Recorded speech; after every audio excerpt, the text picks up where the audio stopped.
Hello my friends from the internet. Got my morning cup of Java here, early Saturday morning. Thought maybe I would put a video out there talking about these three knives. We got the Ontario Rat 1, the Bird Caracara 2, and the Spyderco Tenacious.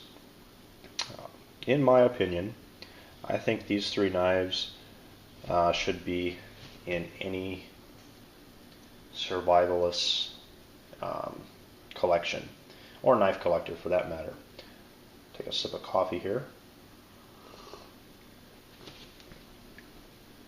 Now, while I have more expensive knives, these three knives here, for the price, I think give you more knife than any other option I've found out there.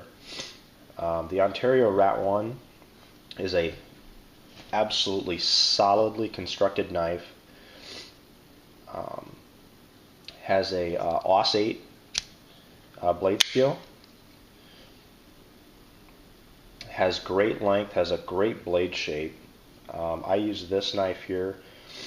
Even though, like I said, I have more expensive knives, I end up going back to this knife here a lot for my EDC. And when I'm out camping, hunting, or doing survival, I'll take my other model of the Rat 1 also. This is one that I Duracoated. If you do get the Rat 1 with the black coated blade, be prepared. That's going to rub off pretty quickly. I mean, mine was pretty nasty. That's why I ended up Duracoating it. You can see the Duracoat even on this is starting to rub off some. I haven't used it as much since I Duracoated it, but Duracoat has been holding up quite well.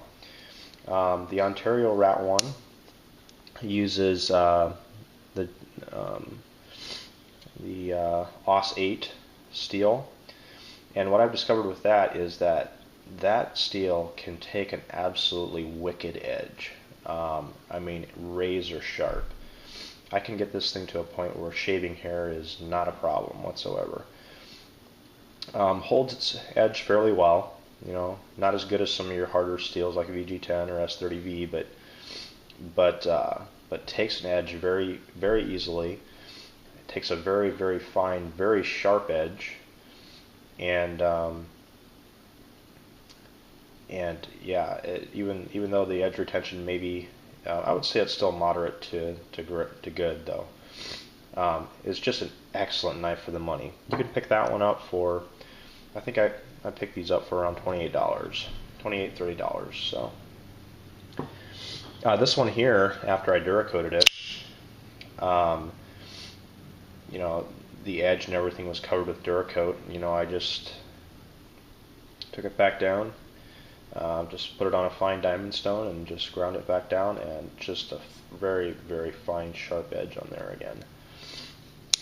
Has a liner lock, which I like for one-handed operation of the knife. It is my preference. The one thing about the Ontario Rat 1 is they do not have the handle in G10, which is my preferred handle scale, but they do have it.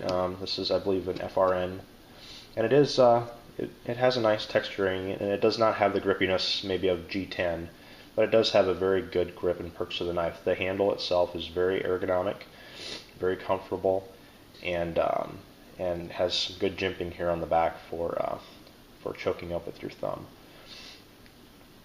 Absolutely excellent knife. Of these three, this is probably my favorite, and I do EDC this quite often. The next knife here is the Bird Caracara. Now, the first Bird that I got was actually not this one. This is the G10 model, and I have EDC'd this one quite a bit also. This is sporting 8 CR13 MOV steel. Has a back lock, so while as I mentioned earlier, I do prefer the liner lock. This has this choil up here, which does allow me to depress the back lock, and with my finger here, I don't have any danger of it cutting it. I can then shut the knife with one hand. So that is fairly operational, being a back lock. Now I know some of you guys prefer the back lock because you think that's stronger. I have never had a liner lock fail on me. So the first, I was mentioning this. The first bird that I had was this FRN one, and then I found out they had G10, so I had to order the G10 one. But same knife, just with FRN and a much rougher texturing on the handle. And you'll also notice, this is one thing I noticed when I got it, is that the back of the knife is quite different from the G10 to the FRN. Now I haven't placed these on scales, but this one is definitely heavier than this one too. So this would be a lighter knife, the one with the FRN. 8CR13 MOV. I do like that steel. I do have quite a few knives with that steel. Takes an edge very well. Holds it also moderate to good. Really, for a Chinese steel, it's really pretty good. I really don't have any complaints about it. It is a good steel. The last, but definitely not least, is my Spyderco Tenacious. I should probably get another one of this one too. I only have one at this point, but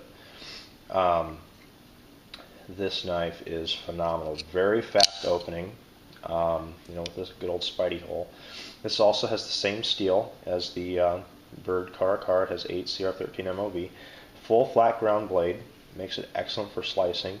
A good strong sharp point there though for stabbing. So this also, despite having good belly but it has good length for, has good belly for utility, but has good length and a good point for tactical defensive purposes also, which all three of these knives can fit into that role. Has a liner lock, which allows one-hand operation. It just comes out very fast, very quick. You just cannot go wrong with the Spyderco Tenacious. You pick this one up also, I think, for around $28. If you look around, shop around a little bit, or around $30. I think it's listed on Blade HQ for around $30. The Bird Caracar with the FRN, I think, is like $18. Very good deal. With the G10, mid-20s.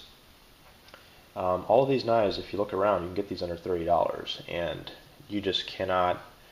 I just don't think that you can get better, more knife for your dollar. Everybody should have these in their collection. And like I said, I have more expensive knives, but I end up carrying these.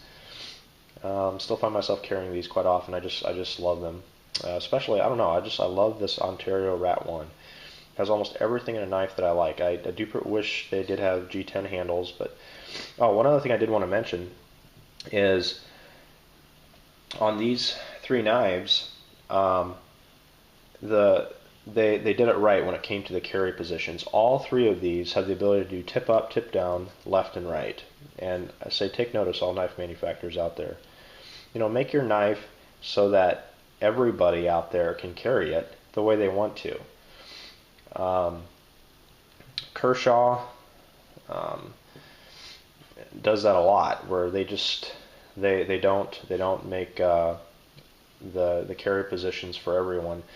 I would like to get a Strider knife, but I'm not going to end up probably using it because I can't carry it the way I want to. So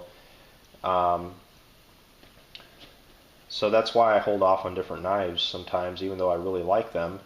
There's a couple of Bokers that I really would like to get, but once again, they don't carry the way, so it'll just end up sitting in my knife drawer. So all of these knives, though, excellent quality, excellent value for your dollar.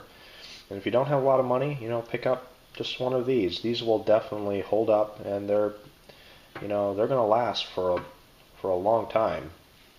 You can probably pass them down to your kids. So, okay, well, that's it.